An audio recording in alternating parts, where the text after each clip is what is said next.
Sa ngalan ng Ama at ng Anak at ng Espiritu Santo. Amen. Ang anghel ng Panginoon ay nagbalita kay Santa Maria. At siya'y naglihi lalang ng Espiritu Santo.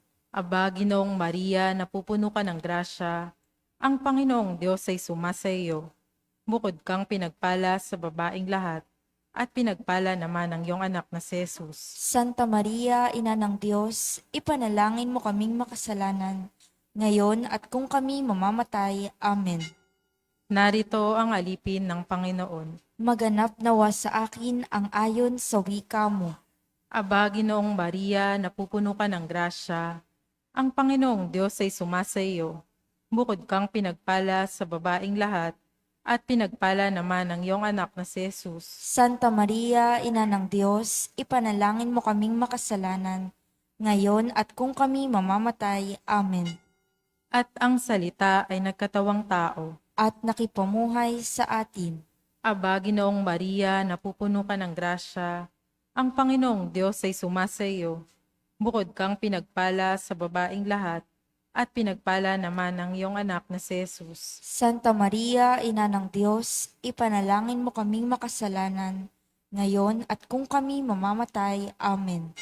Ipanalangin mo kami, O Santa na Ina ng Diyos. Nang kami maging dapat makinabang sa mga pangako ni Kristo. Manalangin tayo. Panginoon naming Diyos, kasihan mo nawa ang aming mga kaluluwa sa iyong mahal na grasya, at yayamang dahilan sa pamamalitan ng anghel, ay nakilala namin ang pagkakatawang tao ni Jesucristong anak mo, pakundangan sa mahal na pasakit at pagkamatay niya sa krus. Papakinabangan mo kami ng kanyang pagkabuhay na maguli sa kadakilaan sa langit, sa pamamagitan ni Jesucristo ang aming Panginoon. Amen. Luwalhati sa Ama at sa Anak at sa Espiritu Santo. Kapara nung sa unang-unang, ngayon at magpakailanman, magpasawalang hanggan. Amen. Sa ngalan ng Ama at ng Anak at ng Espiritu Santo. Amen.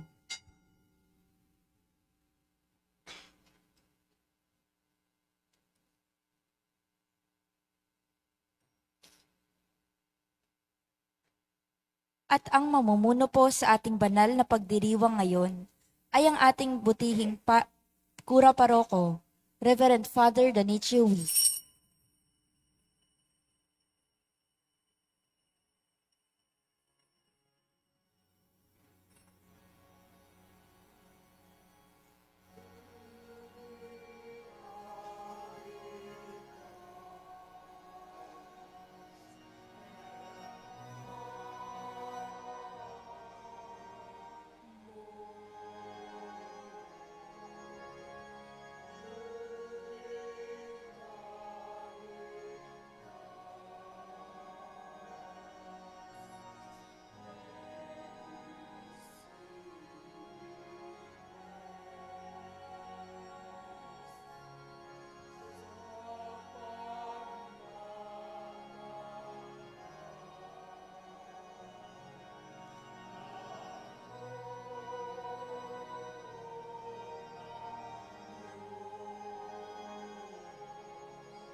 Simulan natin ang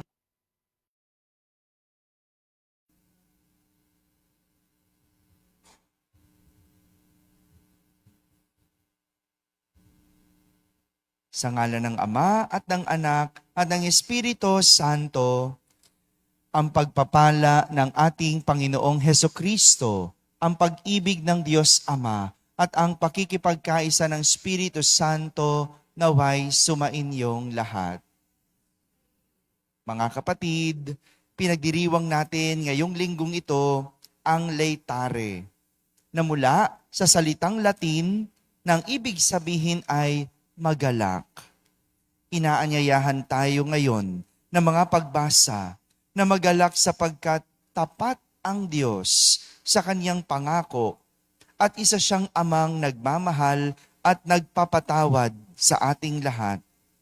Sa ikalawang pagbasa, ipinapaalala sa atin ni San Pablo na sa pamamagitan ni Kristo, itinuturing tayo ng Diyos bilang mga kaibigan, hindi na kaaway, at hinirang niya tayo upang akayin pabalik sa Kanya ang mga tao. Upang tayo'y maging marapat gumanap sa banal na pagdiriwang, aminin muna natin at pagsisihan ang ating mga kasalanan. Inaamin ko sa makapangyarihang Diyos at sa inyo mga kapatid, na lubha akong nagkasala sa isip, sa salita at sa gawa, at sa aking pagkukulang. Kaya'y sinasamo ko sa mahal na Birheng Maria, sa lahat ng mga anghel at mga banal, at sa inyo mga kapatid, na ako'y panalangin sa Panginoong ating Diyos. Kaawan tayo ng makapangyarihang Diyos, patawarin tayo sa ating mga kasalanan at patnubayan tayo sa buhay na walang hanggan. Amen.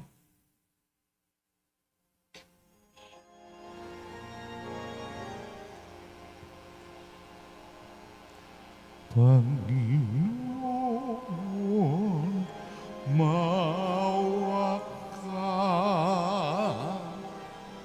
Panginoon,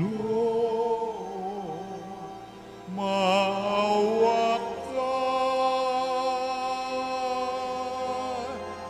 Kristo, maawa ka. Kristo, maawa ka. Panginoon, maawa ka. Panginoon, maawa ka.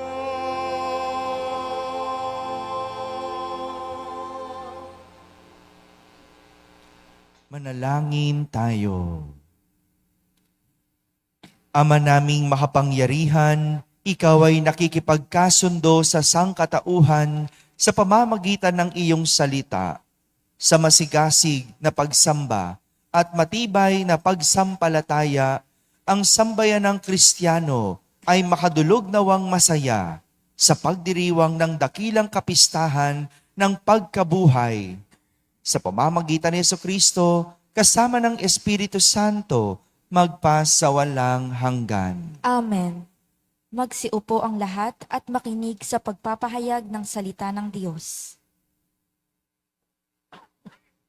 Sa paghirang ng Diyos sa sinumang magiging lingkod niya, ang kanyang pamantayan ay ang puso o kalooban at hindi ang panlabas na anyo ng tao.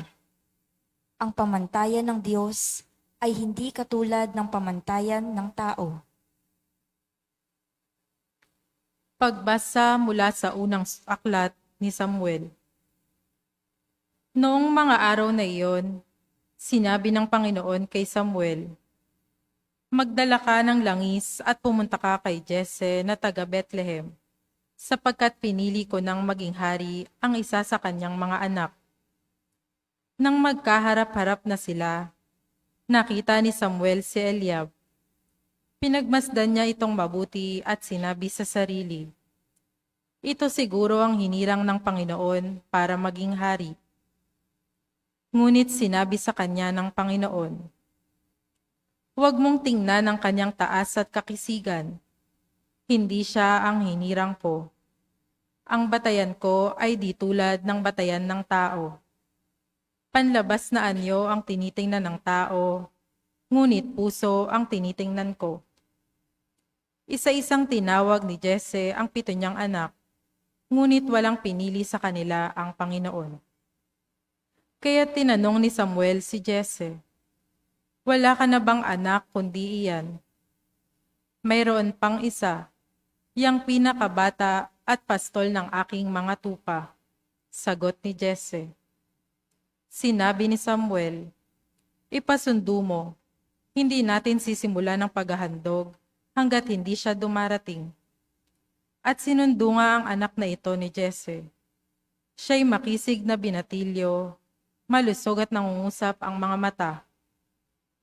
At sinabi ng Panginoon kay Samuel, "Siya ang hinirang ko, pahiran mo siya ng langis."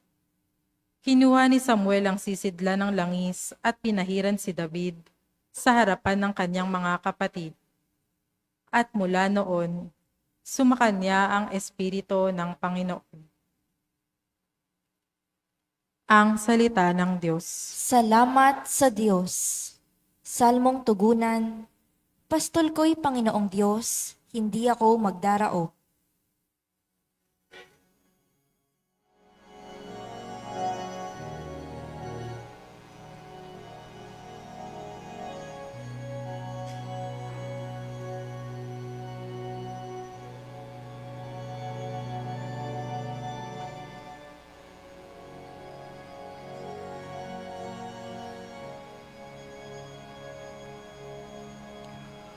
Pastol ko'y Panginoong Diyos, hindi ako magdarao.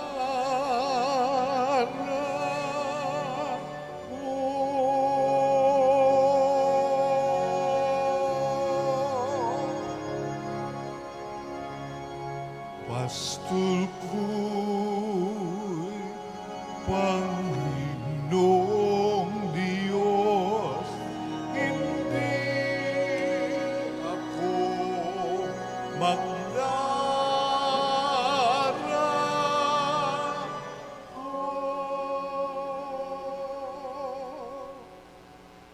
Panginooy aking pastol, hindi ako magkukulang. Ako'y pinahihimlay sa mainam na pastulan, at tinaakay niya ako sa tahimik na batisan.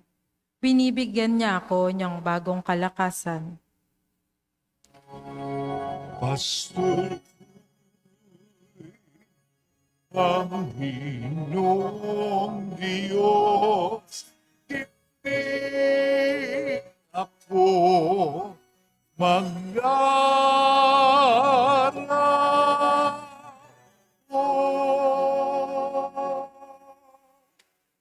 At sang-ayon sa pangako ng kanyang binitawan, sa matuwid na landasi doon ako inaakay. Kahit na ang daang iyo'y tumatahak sa karim. Hindi ako matatakot pagkat ika'y kaagapay. Ang tungkod mo at pamalo, ang gabay ko at sanggalang. Pastol ko'y Panginoong Diyos, hindi ako magdarao.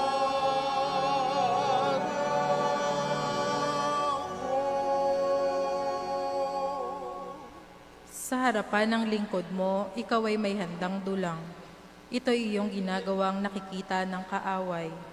Nalulugod ka sa akin na ulo ko ay langisan, at pati na ang kalis ko ay iyong pinaaapaw. Pastol ko'y Panginoong Diyos, hindi ako magdarao.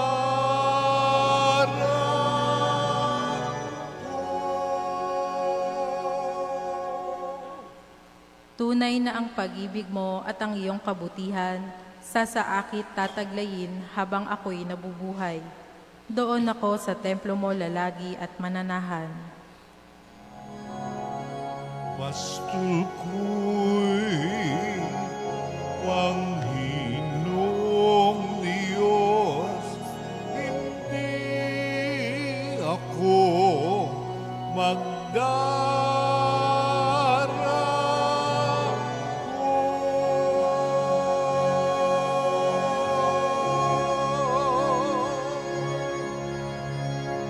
Pastol ko'y Panginoong Diyos, hindi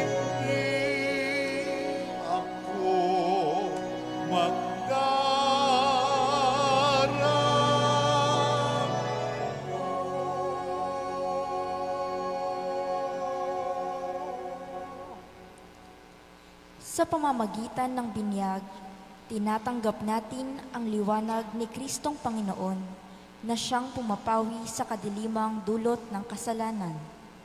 Bilang mga Kristiyano, inaasahan tayong mamuhay sa liwanag ng katotohanan at kabutihan. Pagbasa mula sa sulat ni Apostol San Pablo sa mga taga-Efeso. Mga kapatid, dati nasa kadiliman kayo, ngunit ngayoy nasa liwanag sapagkat kayo'y sa Panginoon. Mamuhay kayo gaya ng nararapat sa mga taong naliwanagan, sapagkat ang ibinubunga ng pamumuhay sa liwanag ay pawang mabuti, matuwid at totoo. Pag-aralan ninyo kung ano ang kalugod-lugod sa Panginoon. Huwag kayong makikisama sa mga taong gumagawa ng mga bagay na walang ibubungang kabutihan, mga bagay na dulot ng kadiliman. Sa halip ay ilantad ninyo sila at ang kanilang mga gawa, sapagkat kahiya-hiyang banggitin man lamang ang mga bagay na ginagawa nila ng lihim. Ang lahat ng nalalantad ay naliliwanagan, at ang naliwanagan ay nagiging liwanag. Kaya't sinasabi, gumising ka, ikaw na natutulog. Magbangon ka mula sa mga patay, at liliwanagan ka ni Kristo. Ang salita ng Diyos. Salamat sa Diyos. Magsitayo ang lahat at magbigay galang sa mabuting balita.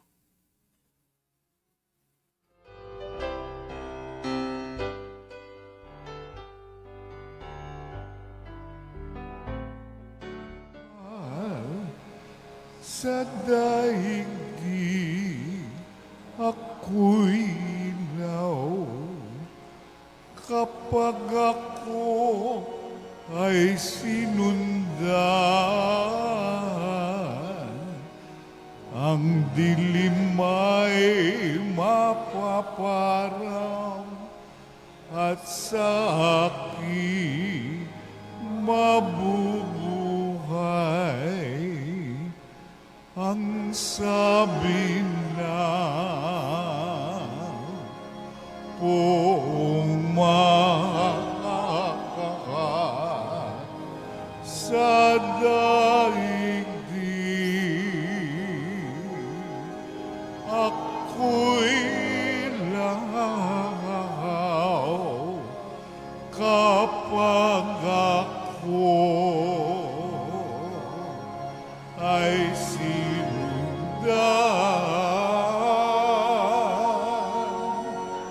ang dilim ay mapaparam at sa aking mabubuhay.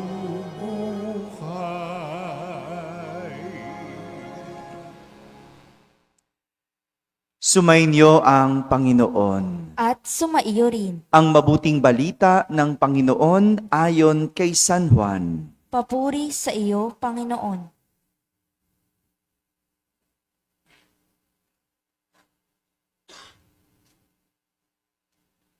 Noong panahong iyon, sa paglalakad ni Jesus, ay may nakita siyang isang lalaking ipinanganak na bulag. At si Jesus ay lumura sa lupa at gumawa ng putik. Ipinahid niya ito sa mata ng bulag. Sinabi sa kanya ni Jesus, pumunta ka sa deposito ng tubig sa Siloe. Ang kahulugan nito ay sinugo. Maghilamos ka roon. Gayon nga ang ginawa ng bulag at nang magbalik ay nakakakita na siya. Sinabi ng mga kapitbahay niya at ng mga nakakita sa kanya noong siya'y namamalimos pa. Hindi ba iyan ang lalaking dating nagpapalimos? Sumagot ang ilan, yan nga. Hindi, kamukha lang. Wika naman ng iba. At sumagot ang lalaki, ako nga po iyon.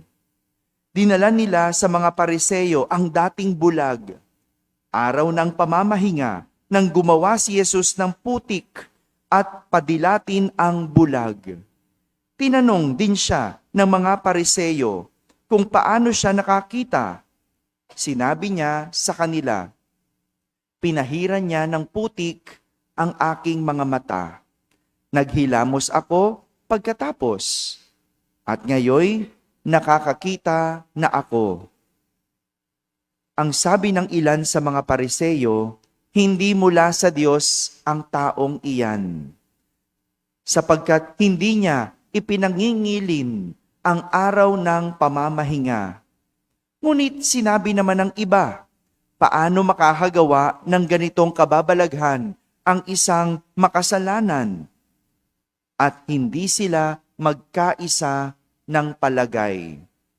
Kaya tinanong nila uli ang dating bulag, "Ikaw naman, yamang pinadilat ni Jesus ang iyong mga mata. Ano ang masasabi mo tungkol sa kanya?"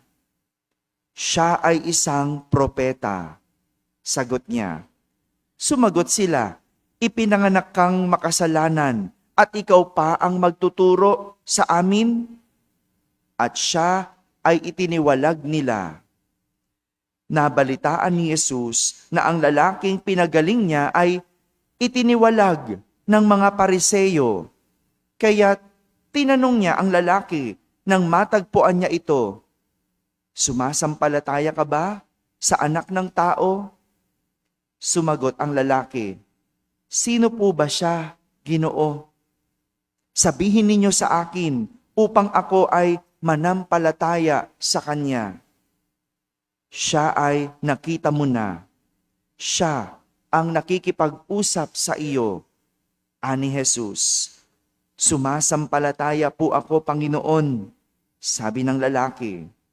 At sinamba niya si Jesus. Mga kapatid, ang mabuting balita ng Panginoon. Pinupuri ka namin, Panginoong Hesukristo.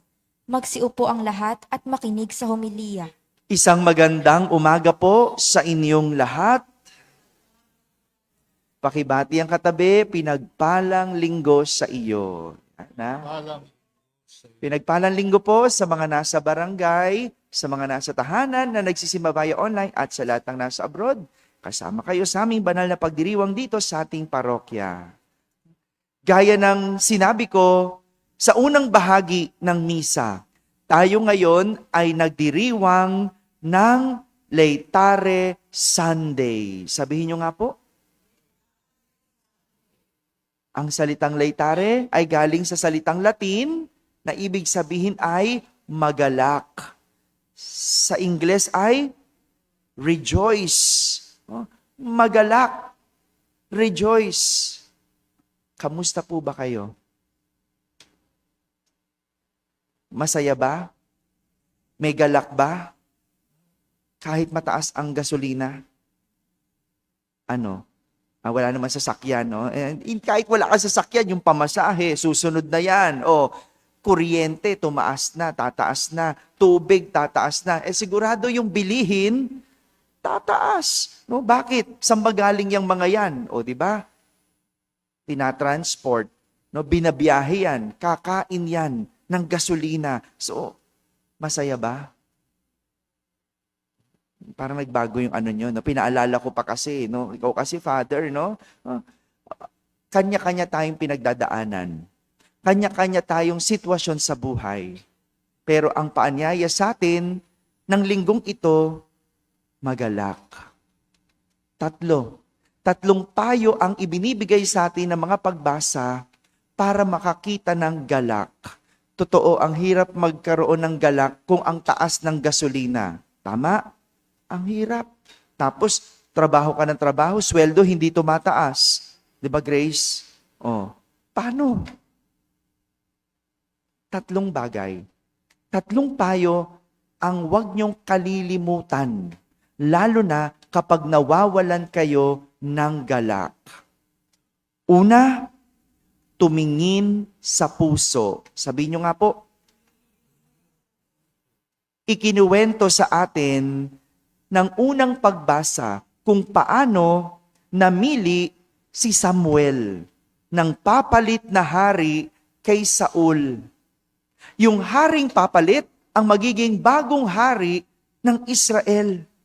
At si Samuel ang inutusan ng Panginoon para mamili.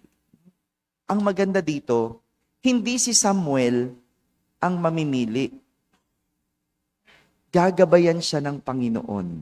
Ibubulong sa kanya ng Panginoon. Sasabihin sa kanya kung sino ang pipiliin. Kaya nga, pinapunta si Samuel ng Panginoon sa bahay ni Hese. Si Hese merong mga anak na lalaki. Ilan? 8. 8 ang anak niya. Unang hinarap kay Samuel ay ang 7 lalaking anak ni Hese. 7. At sa 7 iyon, ang unang nakita ni Samuel ay si Eliab. Si Eliab, bakit ba hindi niya mapapansin?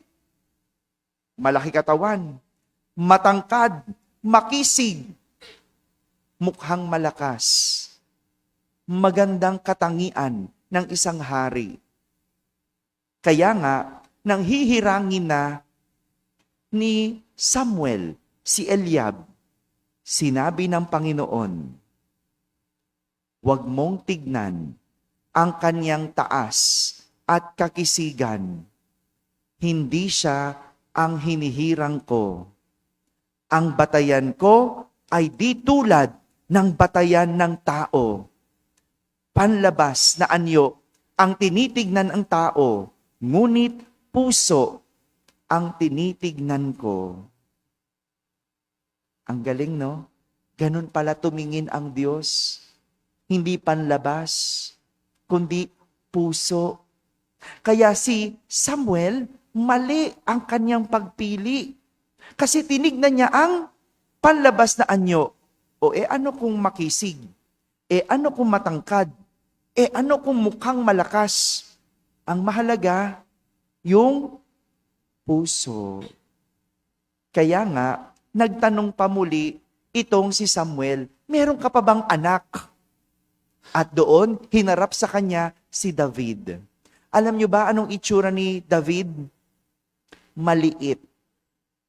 Maliit lang, pero maganda yung mata. Mapungay ang mata. No? Siguro ang cute-cute nito ni David. No? Ang cute-cute.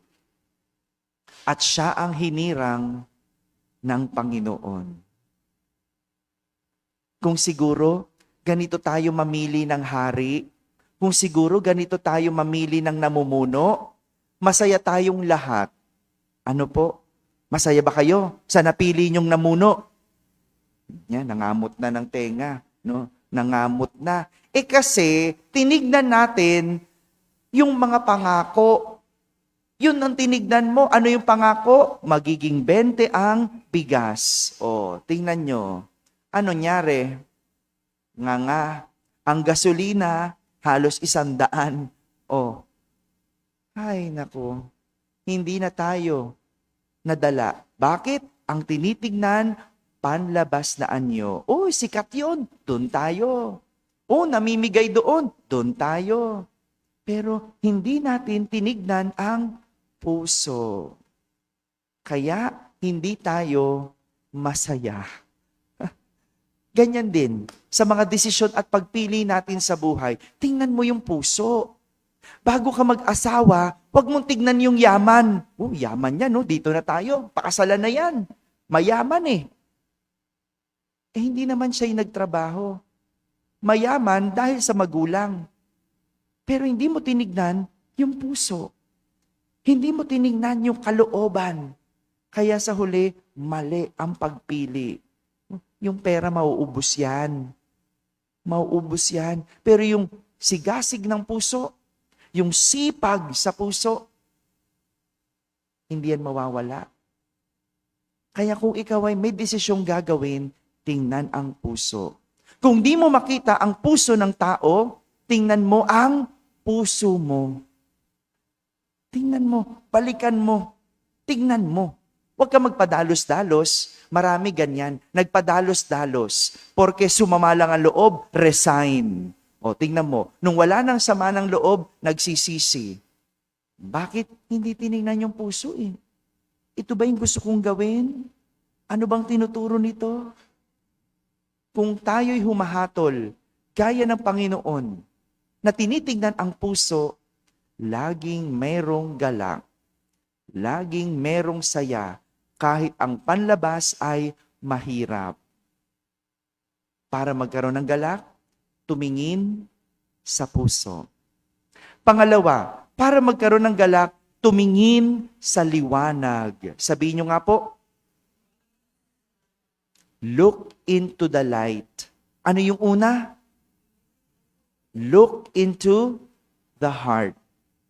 Sa ating ikalawang pagbasa, binigyan ng kahulugan ni San Pablo ang liwanag bilang sanhi ng lahat ng kabutihan at katotohanan. Source of all goodness and truth. Kaya nga, pinaaalalahanan ni San Pablo ang mga taga-Efeso na namuhay bilang taong naliwanagan. Dahil hindi na sila nasa kadiliman. Tinuruan kasi sila ni Hese ng katotohanan. Tinuruan sila ni Hese kung paano magkaroon ng buhay na maliwanag. Dati silang nasa kadiliman, ngayon nasa kaliwanagan, nasa liwanag. At parang ganito rin sa buhay. Kapag nakawala ka na sa dilim, huwag mo nang balikan. Kapag nakawala ka na sa dilim, huwag mo nang balikan. At kapag ikaw naman ay nasa dilim, hanapin ang liwanag. Di ba ganon? Ikaw ba pagka brown out, di ba anong hinahanap mo una? Di ba? Hinahanap mo yung kandila, hinahanap mo yung liwanag. Hindi ka nananatili sa dilim. Meron ba rito nananatili sa dilim? Meron. Sino? Yung may ginagawang kasalanan. Ayaw niyan sa liwanag. Bakit? Malalantad. Kaya lagi, lahat ng ginagawa, patago, pailalim, patalikod. Wala sa liwanag. Pero ang isang normal na tao, hahanapin ang liwanag. At walang ibang liwanag, kundi si Jesus. Siyang liwanag. Kaya nga kung tayo'y nasa dilim, kung tayo'y nadidiliman, nalalabuan, hindi nakikita ang nangyayari, hanapin mo si Jesus. Hanapin mo ang liwanag. Kaya nga sa Ingles, hindi ba, anong sabi natin? Look at the bright side. Diba? Kapag may nangyayari sa'yo, look at the bright side. Bumagsak ka sa exam, ang dilim ng iyong paningin. No? Ang dilim ng iyong paligid, ang lungkot-lungkot. Look at the bright side. Naghiwalay kayo ng jowa mo kasi niloko ka. Look at the bright side. O di ba ang ganda? Ngayon pa lang, nalaman mo na manloloko. O, di ba? Look at the bright side.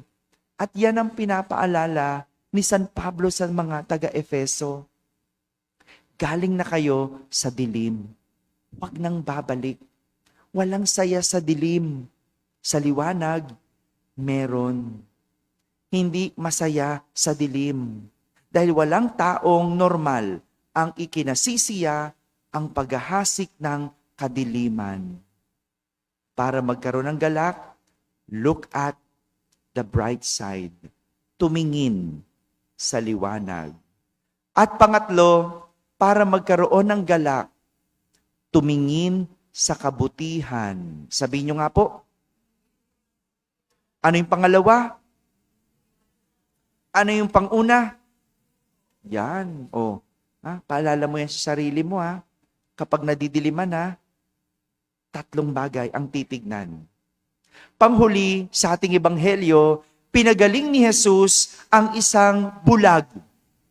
Ipinanganak na bulag sa isang araw ng pamamahinga. Kapag ikaw ay ipinanganak na bulag, ano ang nakikita mo? Yun. Meron. Ano nakikita mo? Dilim. O, pikit ka. Ano nakita mo? O, yun. Meron ka nakita. No? Meron pa rin naman. Tingnan mo, ganyan eh. Pag ikaw yung taong nega, kita mo, wala akong nakita. Meron. Madilim nga lang. Di ba? Tama ba yon? O, di ba? Tingnan nyo yung iba yung mindset ng tao kung paano tumingin. No? Ngayon, tinuturuan tayo tumingin sa kabutihan. Pinagaling ang bulag. Hindi na bago para sa mga Pariseyo ang makita nila si Jesus. Tama? Bulag ba sila? Hindi. Lagi nilang nakikita si Jesus. Pero, lagi na lang, tuwing nakikita nila si Jesus, ang mali ang kanilang nakikita. Hindi ang kabutihang ginagawa ni Jesus. Nagpagaling na nga ng bulag. Hindi pa rin nakita ang kabutihan. Ano nakita? Oh, nagpagaling ka sa araw ng pamamahinga. Bawal yan. Ano mas mabuti? Ano mas mabuti sa dalawa? Hindi ba? Mabuti na lang yung bulag. Kahit hindi nakakakita, nakita niya si Jesus. Kahit simula ng pagkabata, walang nakikita. Nakita niyang manampalataya kay Jesus. Nakita niyang Diyos si Jesus. Yung iba, wala nang ibang nakita kundi ang mali ni Jesus. At marami sa atin ganun. Ang unang lagi nakikita, yung pangit. Yung hindi maganda. Yung masama. Tingnan mo ngayon katabi mo. Ano nakita mo? Maganda ba? Ayun lang, no? Ayun lang, no? 'Di ba? Ganun eh. Yung unang makita. Kahapon, kami ay nag-pilgrimage uli ng second batch, no? Huling pilgrimage, no? Kainan, no? Ilan sa atin na dito sumama nung first batch, no? Kainan. Ano yung kainan? Eat all you can, 'di ba? 'Di ba? Eat all you can, no? Takaw mata yung iba, no? Yung first batch kinuha lahat, no? Isang plato. Diyos ko, gabundok. Gabundok. Bakit? Ayaw nang bumalik eh. No? Kasi inisip, maubusan ako. Hindi ko alam kung ano nakita nila. Bakit nila naging bundok yung kanilang plato? No, hindi ko alam. No? Punong-puno. Punong-puno. Ayaw nang bumalik siguro. Ayaw pumila. O tapos sa huli, hindi na ubos. Hindi na ubos. Tingnan mo, no, yung mata. No? Lahat, ay ito maganda to. Ay ito, kuha. Ay ito mukhang masarap. Ito, ganyan. Pero, sa huli, wala. Nakabuti ba sa kanya? Hindi. Tinanong ko nga kahapon, yung mga kumain, no? O, kamusta? Masarap ba? Ikot-ikot ako eh. Kamusta? Okay ba yung pagkain? Ma-oil father. Ma-oil. Okay, ganun ba? Lechon yan eh. Tapos, kamusta? Masarap ba? Medyo matabang. Ganun ba? Kare-kare yan eh. Lagyan mong bagoong. Diba? Pag tinatanong, ikot ako na ikot. Wala ko na masarap. Wala ko narinig na ganun. No, ano lahat ng yung pintas, ang nasabi. No, kamusta yung sisig? Naku, makolesterol, father. Sisig. Pwede ba natin isisig ang pechay para walang kolesterol? No? Tingnan mo ang tao. Hindi ba? Sabi ko, ka mag-alala, 399 lang yan. No? Bumalik-balikan na para masulit mo. Di ba? Yung hindi nakikita yung kabutihan, hindi nakikita yung ganda, ang bagal-bagal natin sa ganon. Pagdating sa pintas, ang bilis mo. Nakita mo yung kaaway mo, pinintasan mo agad. No? Yung mga ganong bagay, yan, ang dahilan kung bakit hindi ka magkaroon ng galak. Kasi ang bilis mong tumingin sa pangit. Ang bilis mong tumingin sa masama. Pero yung kabutihan, hindi mo nakita. Alam niyo po, no? Some 20 years ago, 20 years, no? Well, pag-graduate ko ng high school, nawala yung aming negosyo. No? Nagbago ang aming buhay. Ano nangyari? Hindi na ako makakapag-aral sa private school. No? Mula bata, kinasanayan mo, private, hanggang exclusive. Tapos pagdating ng college, hindi ka na makakapag-aral. No? Alam nyo, mabuti na lang nag-aral ako ng mabuti. No? Kasi exempted ako doon sa entrance exam noong eskwelahan na pinasukan ko. No? At dahil doon, scholar pa ako. Tingnan mo, no? Kung titignan ko yung mga panahon na yon, ang dilim-dilim ng aming buhay. Paano ng lahat? Kahit ako, hindi ko alam paano mabuhay nang wala. Kasi nasanay ako ng meron. Pero kahit pa paano, mabuti na lang nakapag-aral. Mabuti na lang, scholar. At kung titignan ko lahat ng yon, kung hindi nangyari yon, baka hindi ako pare. Baka negosyante ako. Di ba, Tidang? Tinuturuan kita magnegosyo, di ba? Oh, baka negosyante ako kasi sasaluhin ko yung negosyo namin. Ipagpapatuloy ko yon. Pero magaling pa rin ang Diyos. Kaya matutong tumingin eh. Tumingin sa puso. Noon, ang hirap-hirap. No? Tinitingnan ko yung puso ko. Nahirapan ba ako? Nahirapan, pero laban lang. No? Yung puso ko, punong-puno ng spirit lumaban. Punong-puno ng spirit magtapos. Pag-igihan na ang buhay. Baguhin ang buhay. Noong mga panahon na yon, wala akong makitang liwanag. Pero simba lang ako ng simba. Totoo yun. Simba ako ng simba. Madilim na nga ang paligid, ayaw mo pa magdasal. At noong mga panahon na yon, may makita ba akong kabutihan? Baka wala. Kasi anong mabuti? Nawalan kami ng hanap buhay. Pero nakita ko pa rin, no? At least nakakapag-aral ako, at least na libre ako, at least scholar ako. No? Nasa paningin para mahanap ang galak. Merong dahilan para maging masaya. Ang Diyos, hindi tayo pababayaan sa dilim. Tinuturuan lang tayong tumingin. Tumingin sa puso, tumingin sa liwanag, at tumingin sa kabutihan. At tayo ay maliligayahan. Amen? Amen. Magsitayo ang lahat.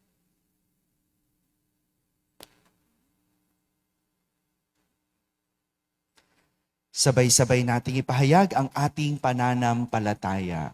Sumasampalataya ako Sa Diyos amang makapangyarihan sa lahat, na may gawa ng langit at lupa. Sumasampalataya ako kay Jesucristo, iisang anak ng Diyos, Panginoon nating lahat. Nagkatawang tao siya lalang ng Espiritu Santo, ipinanganak ni Santa Mariang Birhen, pinagpakasakit ni Poncio Pilato, ipinako sa krus na matay inilibing, nanaog sa kinaroroonan ng mga yumao, nang may ikatlong araw na buhay na mag-uli, umakyat sa langit, naluluklok sa kanan ng Diyos amang makapangyarihan sa lahat. Doon magmumula paririto at hukom sa mga nabubuhay at nangamatay na tao. Sumasampalataya naman ako sa Diyos Espiritu Santo, sa banal na simbahang katolika, sa kasamahan ng mga banal, sa kapatawaran ng mga kasalanan, sa pagkabuhay na muli ng mga namatay na tao, at sa buhay na walang hanggan. Amen. Mga kapatid, ibinubunyag ngayon ng Ama ang kanyang sarili bilang liwanag ng sanlibutan. Atin ngayon siyang sundan bilang liwanag ng ating buhay at tayo manalangin. Ating sambitin, Ama, Ikaw ang aming liwanag. Ama, Ikaw ang aming liwanag. Mapagmahal na Ama, liwanagan mo sina Papa Leon, nilang obispo, mga pari at mga diakono, sa bawat pagpapasya at paglilingkod sa bayan ng Diyos. Manalangin tayo. Ama, Ikaw ang aming liwanag. Mapagmahal na Ama, gabayan mo ang bawat lingkod bayan sa iyong katotohanan. Manalangin tayo. Ama, ikaw ang aming liwanag. Mapagmahal na Ama, liwanagan mo kami sa gitna ng mga kadilimang bumabalot sa aming lipunan, katiwalian, karahasan at kasakiman, at iba pa. Manalangin tayo. Ama, ikaw ang aming liwanag. Mapagmahal na Ama, itinataas namin ang aming mga kapatid na misyonero. Liwanagan mo ang kanilang mga puso upang laging manariwa sa kanilang puso at isipan ang tamis ng kanilang unang pagtalima sa iyong misyon ng pag-ibig. Manalangin tayo. Ama, ikaw ang aming liwanag. Mapagmahal na Ama, pahintulutan mong makapasok sa iyong walang hanggang liwanag ang yumao naming mga mahal sa buhay. Manalangin tayo. Ama, ikaw ang aming liwanag. Sa katahimikan, ating ilapit sa Diyos ang ating mga pansariling kahilingan.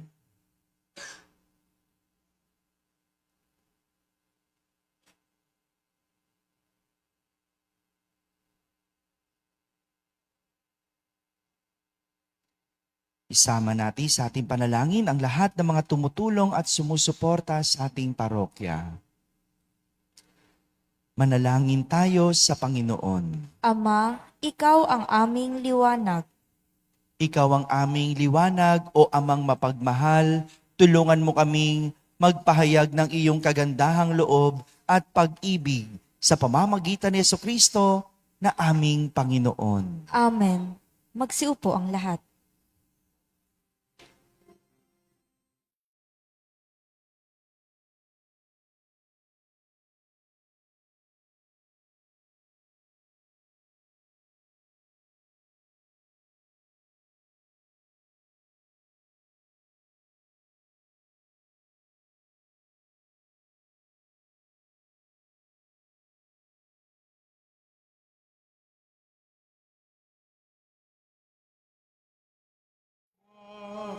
Kaya ka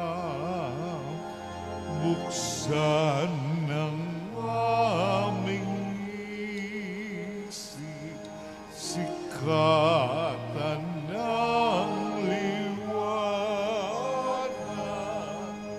ng kusang matang kilig, tungkuling naman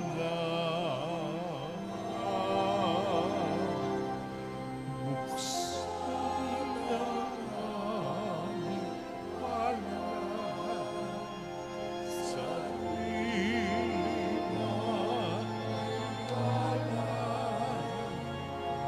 Tulungan mo ihahanap kami ng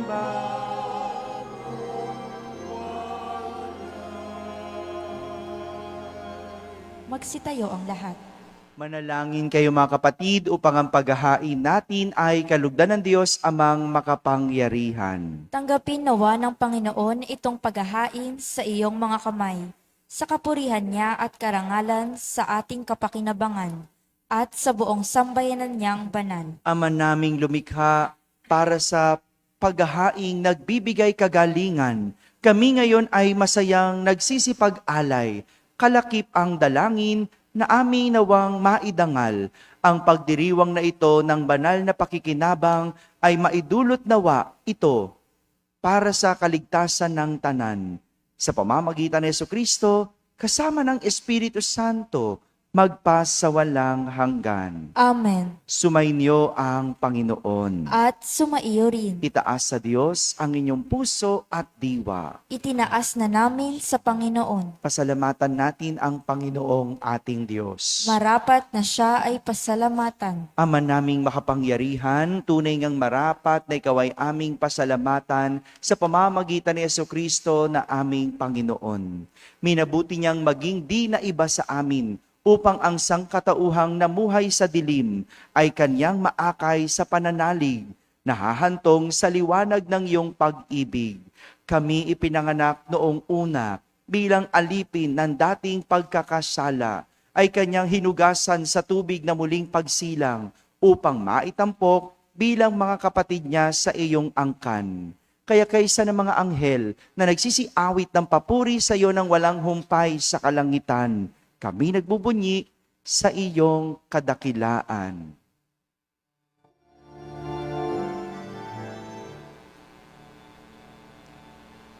Santo, Santo, Santo, Panginoong Diyos na makapangyarihan, napupuno ang langit at lupa ng kalwalhatian mo. Hosana sa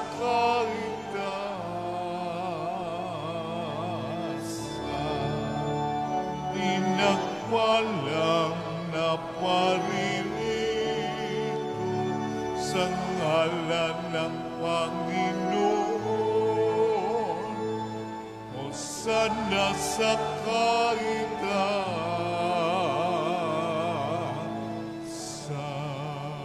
Magsiluhod ang lahat. Ama naming banal, ikaw ang bukal ng tanang kabanalan. Kaya't sa pamagitan ng iyong Espiritu, ay gawin mong banal ang mga kaloob na ito, upang para sa amin ay maging katawan at dugo ng aming Panginoong Heso Kristo. Bago niya, pinagtiis ang kusang loob na maging handog, hinawakan niyang tinapay, pinasalamatan kanya, pinaghati-hati niya iyon, iniabot sa kanyang mga alagad, at sinabi, tanggapin ninyong lahat ito at kanin. Ito ang aking katawan na inihahandog para sa inyo.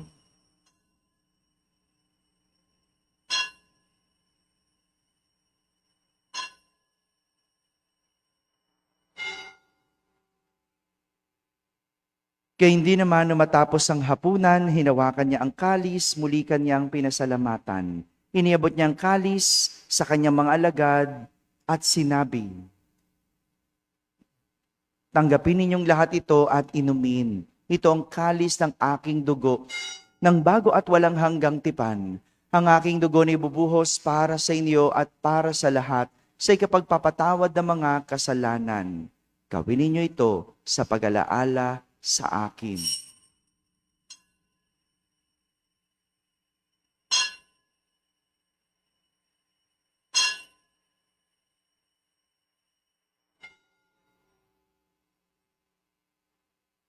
Ipagbunyi natin ang misteryo ng pananampalataya.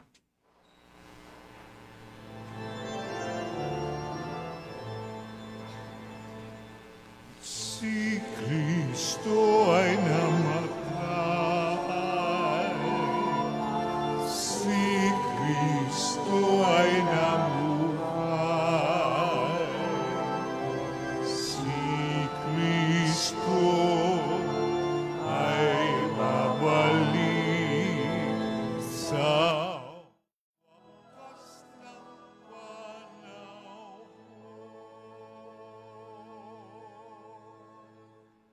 Ama, ginagawa namin ngayon ang pag-alaala sa pagkamatay at muling pagkabuhay ng iyong anak, kaya't inaalay namin sa iyo ang tinapay na nagbibigay buhay at ang kalis na nagkakaloob ng kaligtasan.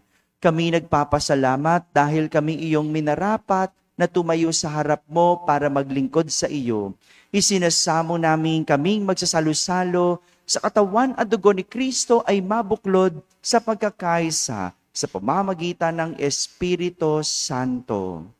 Ama, lingapin mo ang iyong simbahang laganap sa buong daigdig. Puspusin mo kami sa pag-ibig kaysa ni Leon na aming Papa, ni Jose na aming Obispo at ng Tanang Kaparian. Alalahanin mo rin ang mga kapatid naming nahimlay na may pag-asang sila'y muling mabubuhay, gayon din ang lahat ng mga pumanaw.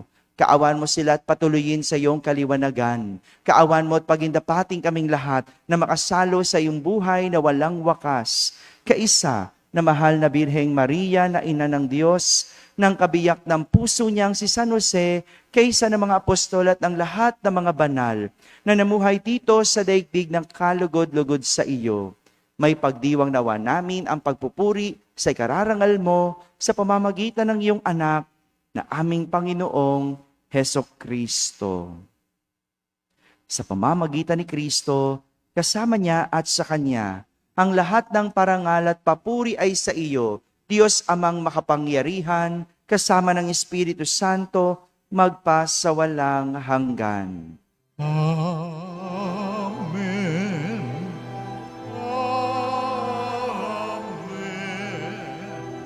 Amen.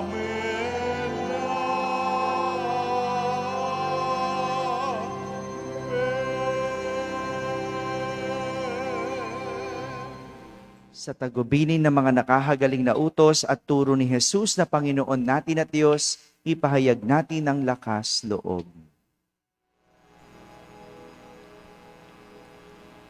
Pater noster, qui es in celis, sanctificetur nomen tuum, adveniat regnum tuum, fiat voluntas tua, sicut in cielo et in terra. Panem nostrum quotidianum da nobis hodie,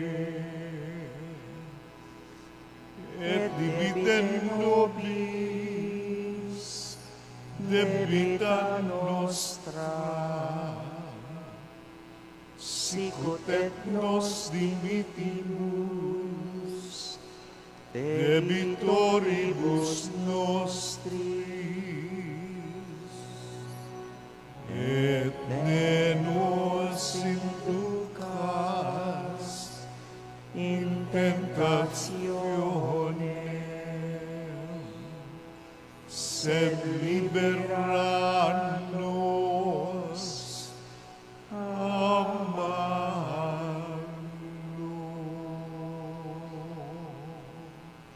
Hinihiling namin kami yadya sa lahat na masama, pagkaluban ng kapayapaan araw-araw, iligtas sa kasalanan at ilayo sa lahat ng kapahamakan, samantalang aming pinananabikan ang dakilang araw ng pagpapahayag ng tagapagligtas namin, si Heso Kristo.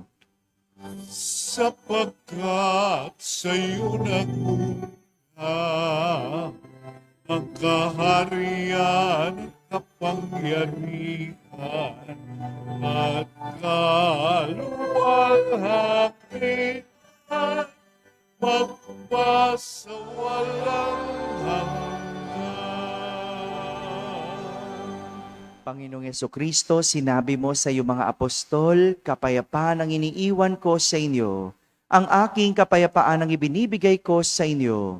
Tunghayan mo ang aming pananampalataya at huwag ang aming pagkakasala. Pagkalooban mo kami ng kapayapaan at pagkakaisa ayon sa iyong kalooban, kasama ng Espiritu Santo, magpa sa walang hanggan. Amen. Ang kapayapaan ng Panginoon ay laging sumainyo. At sumaiyo rin. Magbigayan kayo ng kapayapaan sa isa't isa. Peace be with you.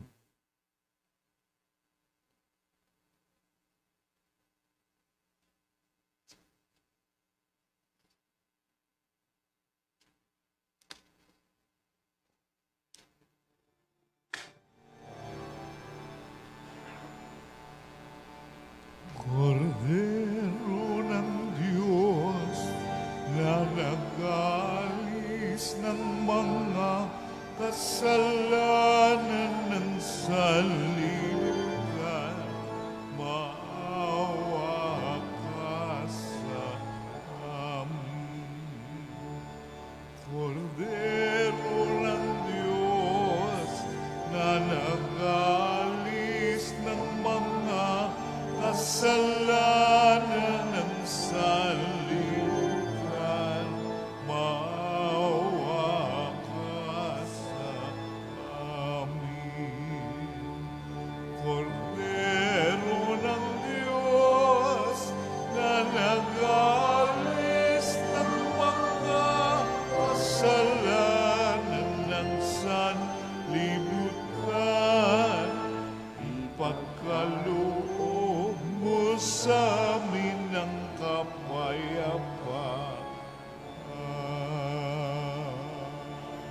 Magsiluhod ang lahat. Ito ang kordero ng Diyos. Ito ang nag-aalis sa mga kasalanan ng sanlibutan. Mapalad ang mga inaanayahan sa kanyang piging. Panginoon, hindi ako karapat-dapat na magpatuloy sa iyo. Ngunit sa isang salita mo lamang ay gagaling na ako.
Magsitayo ang lahat.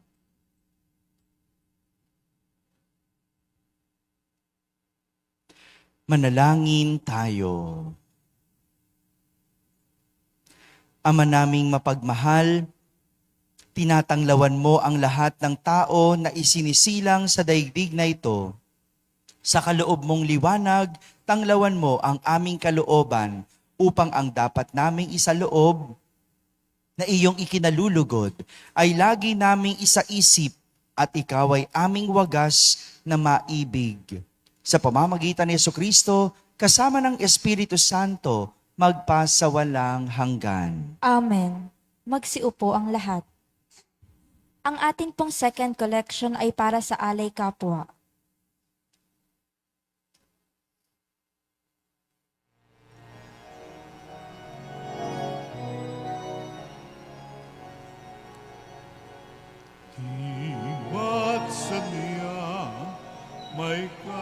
ang sarili, dapat kainan ng pagsisilbi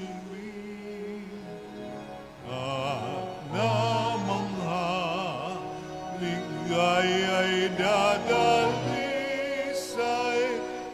sa kapwa buhay mo ay nakalay. Bawat galing gamitin sa paglingap, laging damhin kung may naghihirap. At tandaan, ganyan pagmamahalan, unang-unang atas ng kabanalan.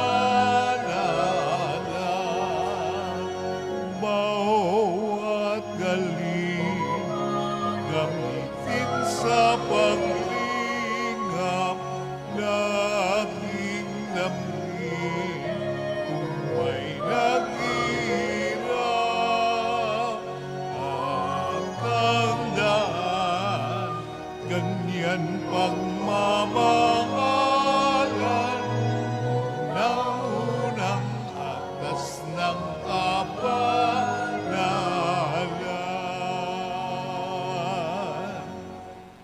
Mga paanyaya, sa darating na March 16 hanggang 18, araw ng Lunes hanggang Miyerkules, ay ang ating Misa Triduo sa karangalan ng Kapistahan ni San Jose.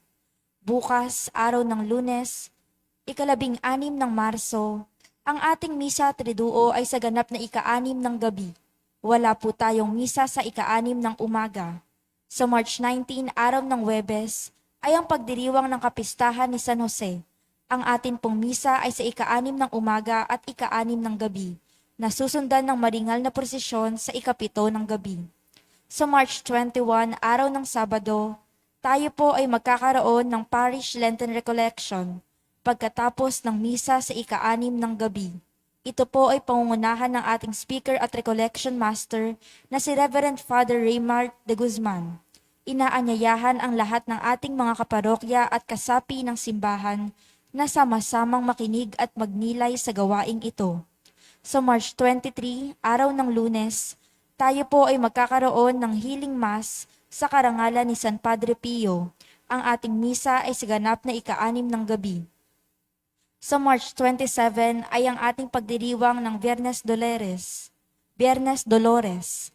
Tayo po ay magkakaroon ng maringal na prosesyon ng Mahal na Birhen ng Soledad habang pinagninilayan ang kanyang 7 hapis sa ganap na 6 ng gabi. Kaugnay nito, ito rin po ay isang vicariate walk of faith na dadaluhan ng iba't ibang parishioners mula sa iba't ibang parokya ng Bikaryato ng Santo Niño at pangungunahan din ng imahen ng Santo Cristo de Longos. Ang prosesyong ito ay magtatapos sa Minor Basilica of San Lorenzo Ruiz o Binondo Church. Hinihikayat ang ating mga kaparokya na sumama at makibahagi sa banal na gawaing ito. Sa March 29, araw ng Linggo, ay ang pagdiriwang ng Linggo ng Palaspas o Palm Sunday. Tayo po ay magkakaroon ng misa sa 6 ng umaga. Sa 8 ng umaga naman ay ang maringal na pagbabasbas ng mga palaspas na magsisimula sa Barangay Hall ng Barangay 274, Zone 25, kanto ng Sevilla Street, Corner Clavel, at magpuprosesyon pabalik ng simbahan na susundan naman ng banal na misa sa 9 ng umaga. Malugod pong inaanyayahan ang lahat na sumama at pabasbasan natin ang ating palaspas sa oras na ito. Mayroon pa rin po tayong misa at pagbabasbas ng palaspas sa 6 ng gabi. Maraming salamat po. Magsitayo na po tayong lahat. Mahalaga, next week, Saturday, meron po tayong Lenten Recollection. Attend po kayo, no? Alas 7 po ng gabi. Pagkatapos ng alas 6 na misa. So attend po tayo. Ang magbibigay po ng recollection natin ay ang viral priest. No? si Reverend Father Matt de Guzman. No, makikilala nyo siya, sabi mo, ay oo nga, nakikita mo yan sa Facebook ninyo at saka sa TikTok, no? Attend po tayo. Maganda po mag-recollection, lalo na ngayong panahon ng Kwaresma. Maraming salamat po sa lahat ng sumama at nakidalo sa Parish Lenten Pilgrimage po. Maraming salamat po. Maraming dahilan para maging malungkot, pero may 3 paraan para mahanap ang galak. Tumingin sa puso, tumingin sa liwanag, at tumingin sa kabutihan. Sumainyo ang Panginoon. At sumaiyo rin. Iyuko ang inyong ulo habang ginagawad ang pagbabasbas. Ama naming mapagmahal, tinatanglawan mo ang lahat ng tao na isinisilang sa daigdig na ito sa kaloob mong liwanag. Tanglawan mo ang aming mga kalooban upang ang dapat naming isaloob na iyong kinalugod ay lagi naming isaisip at ikaw ay aming wagas na maibig. Niling namin to sa pamagitan ni Kristo, magpasawalang hanggan. Amen. At pagpalain kayo ng makapangyarihang Diyos, Ama at Anak at Espiritu Santo. Amen. Tapos na po ang ating pagdiriwang, humayging taglay ang pag-ibig at kapayapaan ni Kristo. Salamat sa Diyos.